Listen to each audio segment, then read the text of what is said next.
rentrée scolaire 2013-2014, les élèves ont effectivement repris le chemin de l'école aujourd'hui. 26e édition de la Journée internationale de la protection de la couche d'ozone, les ONG multiplient les plaidoyers pour l'élimination des gaz nocifs. Et à propos de gaz, les experts de l'ONU ont remis leur rapport d'enquête. Il comporte des preuves convaincantes de l'utilisation de gaz chimiques en Syrie.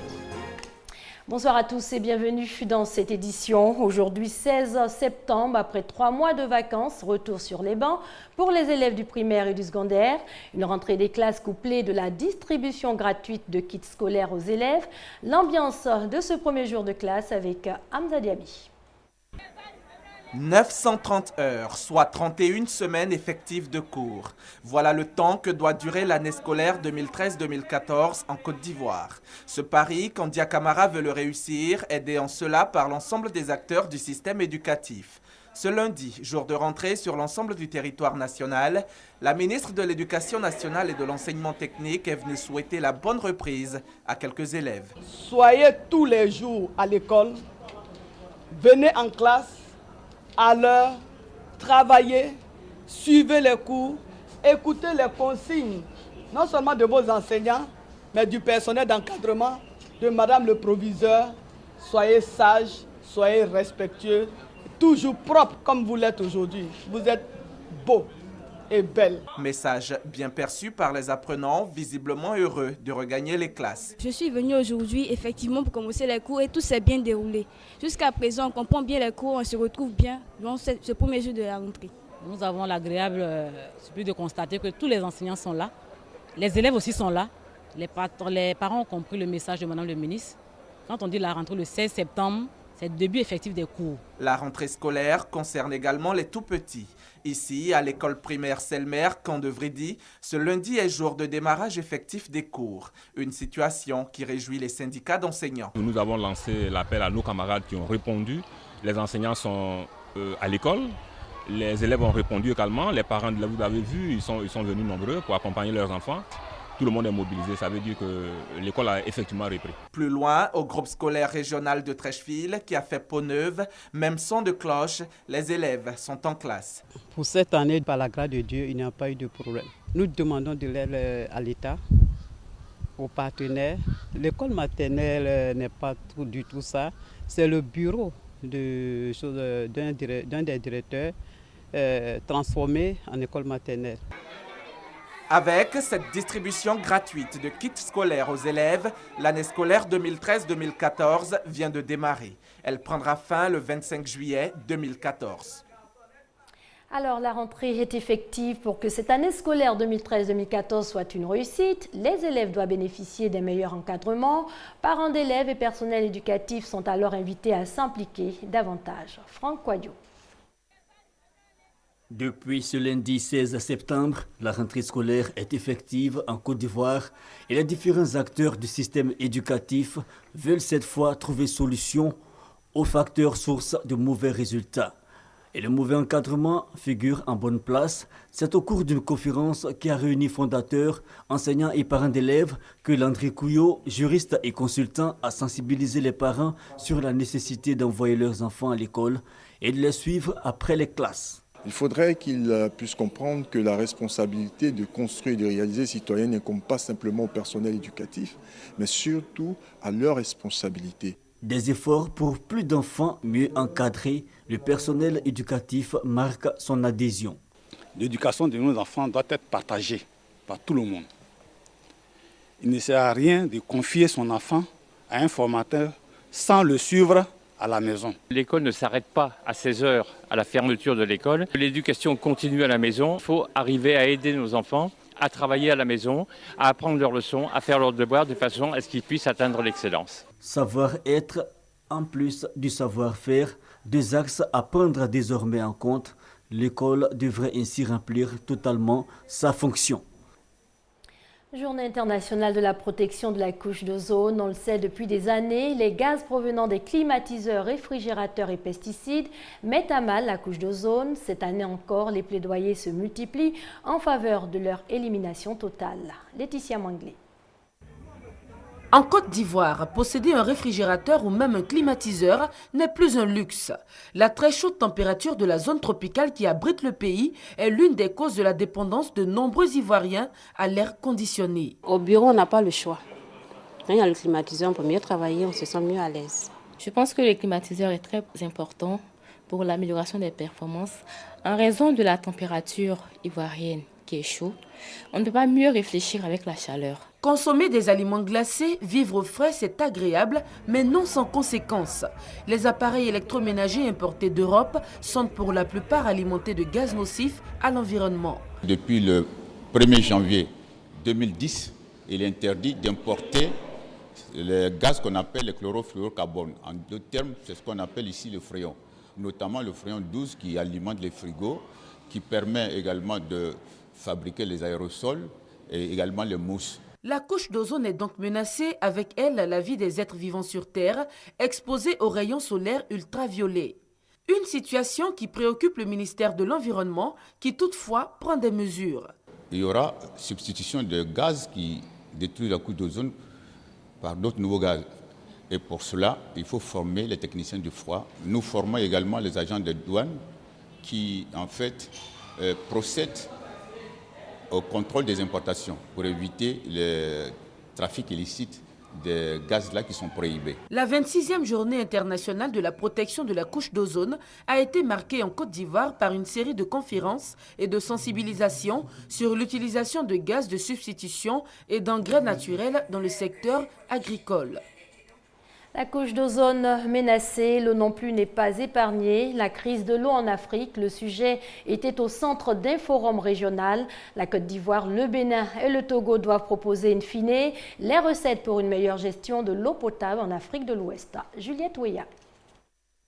Près d'1 milliard de personnes dans le monde n'ont pas accès à l'eau potable quand plus de 2 milliards manquent de cadres d'assainissement adéquats.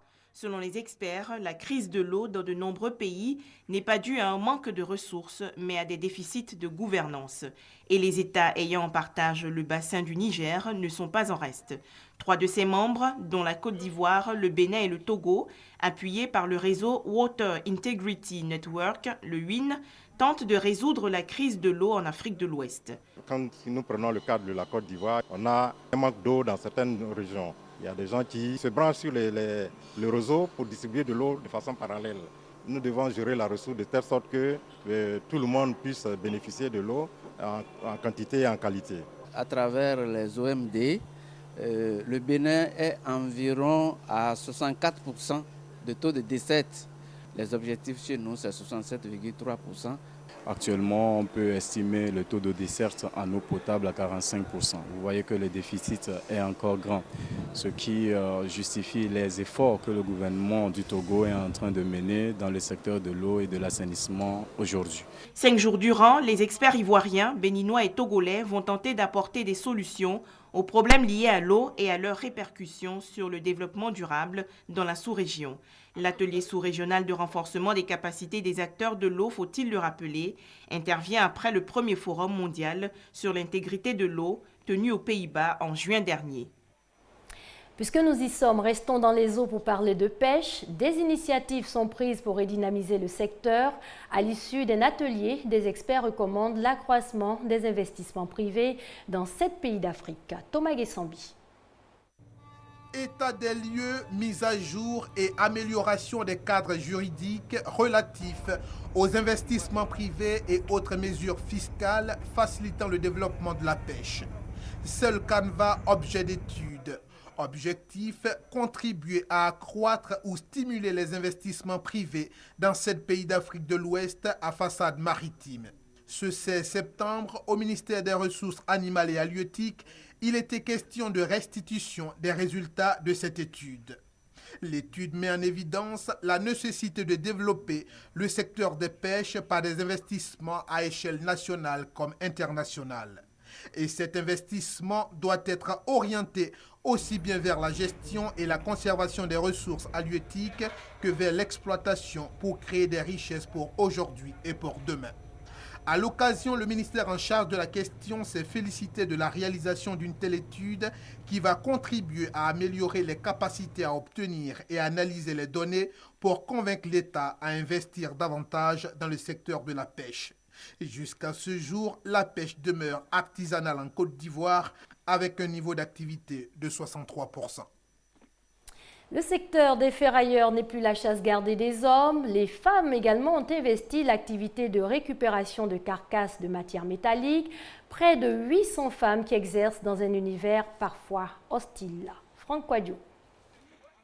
Un camion de collecte de ferraille, scène ordinaire ici à Abobo, route d'Anyama, où prospère cette activité de récupération de la ferraille dite morte, des résidus et autres carcasses de matières métalliques. Un secteur investi depuis quelques années par de nombreuses femmes. Partout il y a les ferrailles là, nous on va là-bas, on va chercher les déchets. C'est-à-dire que les fers morts, les aluminiums où on ne peut pas travailler, les moteurs gâtés, on vient livrer ici pour pouvoir fabriquer des marmites. À la récupération de la ferraille et encore à la vente des ustensiles obtenus après la fonte du fer dans ces ateliers, les femmes sont omniprésentes, quelques 800 identifiées par la Chambre des métiers au niveau national. Elles exercent, disent-elles, dans un univers pas facile. C'est le milieu des hommes. Si vous voyez que la femme fait tout, c'est un métier d'homme. Mais nous faisons tout, corps et âme, pour nous introduire dans ce milieu. Pour faire face aux difficultés, ces femmes décident alors de s'organiser. L'Association nationale des femmes ferrailleurs de Côte d'Ivoire installe donc des sections dont la première est celle d'Abobo Anyama. Ce qu'on attend d'elles, c'est de se battre, travailler dur et puis ne pas croiser les bras. Nous sommes à la disposition de ces femmes artisanes aujourd'hui qui ont pris l'initiative, en tout cas de s'investir et de s'organiser vis-à-vis de la Chambre des métiers. Moins de 1000 femmes dans un secteur fortement masculin, plus de 220 000 ferrailleurs exercent l'activité. Des défis en perspective donc pour les femmes ferrailleurs de Côte d'Ivoire. On parle sport tout d'abord. En bref, mondial 2014 au Brésil. À l'issue du tirage au sort organisé hier au Caire, la Côte d'Ivoire affrontera le Sénégal au deuxième tour de la zone Afrique. Les 7e Jeux de la francophonie à Nice en France ont pris fin hier. Les équipes ivoiriennes de retour au bercail avec 6 médailles à leur actif, dont 4 médailles en or. Les 8e Jeux de la francophonie, ce sera pour 2017 en Côte d'Ivoire. 4 ans après Beyrouth, la ville de Nice accueillait cette semaine les 7e Jeux de la francophonie qui ont pris fin ce dimanche. 2700 athlètes et artistes ont participé à ce grand événement sportif et culturel. Malgré des stades un peu désertés par le public, la culture, elle, a fait le plein. Art de la rue, chansons, vidéos et arts plastiques ont été plébiscités par le public. 54 pays étaient représentés à Nice pour ce grand rendez-vous de la famille francophone. Ces 7e Jeux à Nice ont permis de constater à quel point la jeunesse francophone s'investit dans cette mission. Les concours culturels auxquels nous avons assisté étaient tous riches d'héritages multiples, de beaux témoignages sur cette francophonie, qui est l'ouverture, cette ouverture aux autres cultures dans un vaste ensemble commun. Cette diversité nous grandit, mes chers amis. Ces Jeux ont toutefois été émaillés de quelques incidents, défections de 32 sportifs congolais et ivoiriens et problèmes de visa pour d'autres. C'est le cas de ces jeunes footballeurs congolais venus de Brazzaville qui ont dû prendre les Jeux en cours. Contre toute attente, ils s'en sont très bien sortis puisqu'ils ont battu en finale les lionceaux de l'Atlas marocain. Le cyclisme était également à l'honneur avec une forte participation féminine cette année. Dans les priorités de ma vie, de mon action politique, comme président de la République, comme secrétaire général de la francophonie, à la promotion de la femme. Alors vous voyez, le cyclisme et la femme, c'était parfait. Bonne route jusqu'à Abidjan.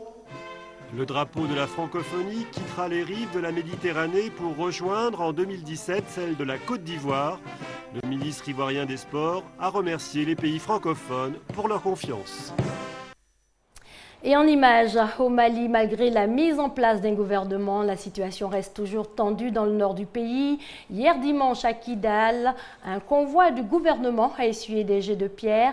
Une visite gouvernementale perturbée par des sympathisants du MNLA. Le mouvement accuse le gouvernement d'avoir violé les accords de Ouagadougou. Et puis toujours en images, pour terminer, les experts de l'ONU ont remis leur rapport d'enquête sur l'attaque du 21 août qui a fait plus de 1400 morts en Syrie. Il y aurait dans le rapport des preuves convaincantes de l'utilisation de gaz chimiques. Le rapport est publié alors que Russes et Américains sont parvenus à un accord sur les armes chimiques syriennes. Mais les États-Unis et la France ont prévenu que l'option militaire restait sur la table. Voilà, c'est la fin de cette édition. Merci à vous de l'avoir suivi. Excellente soirée sur RTI2.